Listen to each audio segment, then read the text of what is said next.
Aujourd'hui, on va parler des différents types de filaments. Les filaments, c'est ce qui va servir à fabriquer vos objets en impression 3D.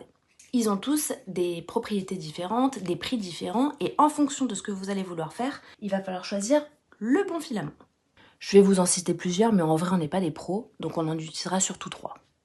Filament numéro 1, le PLA.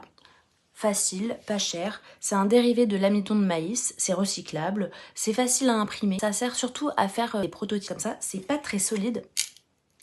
On va l'utiliser pour des pièces qui seront peu sollicitées mécaniquement. À la chaleur, ça a tendance à se déformer et dès 60 degrés. Donc avec un peu de décapeur thermique, on pourra un petit peu le bouger, etc. si on s'est un peu trompé dans les cotes. Ça va pas aller au lave-vaisselle, ça peut pas être nettoyé à l'eau très chaude. Un peu plus solide, on a le PETG.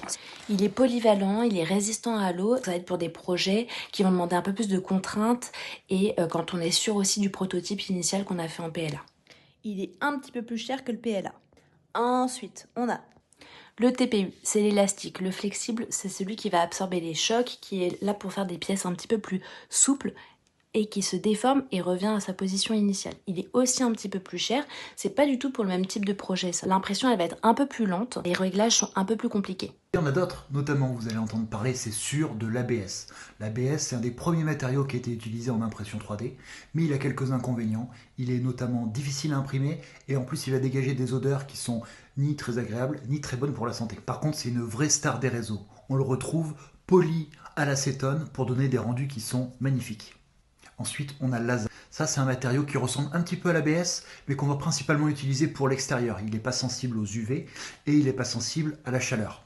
Mais il retrouve les mêmes inconvénients que l'ABS, à savoir l'odeur et la toxicité. Et enfin, un matériau qu'on utilise de plus en plus, qui est le nylon, et qui est utilisé principalement dans les industries, parce qu'il a une résistance très importante. Par contre, beaucoup d'inconvénients pour le nylon, c'est très compliqué à imprimer. Tous les matériaux qu'on a vus, ils peuvent être chargés. C'est-à-dire qu'on va ajouter à l'intérieur des fibres notamment de carbone ou de verre pour leur donner plus de rigidité, ou alors des fibres de bois pour leur donner un aspect esthétique un petit peu sympa. Par contre, l'inconvénient, c'est que ça va user un petit peu plus les buses et demander un petit peu plus d'entretien sur la machine. Chaque filament doit être manipulé à une certaine température et c'est pour ça que l'imprimante 3D doit être paramétrée en fonction du filament qu'on va lui mettre. Pareil pour les pièces et les projets. En fonction du projet que vous allez faire, eh bien, vous allez choisir le filament le plus adéquat. Ce travail il a déjà été fait quand vous allez sur la bibliothèque des aides techniques du PDUP. Par exemple, si je veux imprimer quelque chose d'assez flexible, comme l'anti-glisse pour les couverts, si je vais dessus, on va trouver directement la matière dans laquelle c'est fait. Hop, et ce sera en TPU, la matière bien flexible. Alors que pour la poignée de clé, eh ben, si on clique dessus, ça va être plutôt en PLA.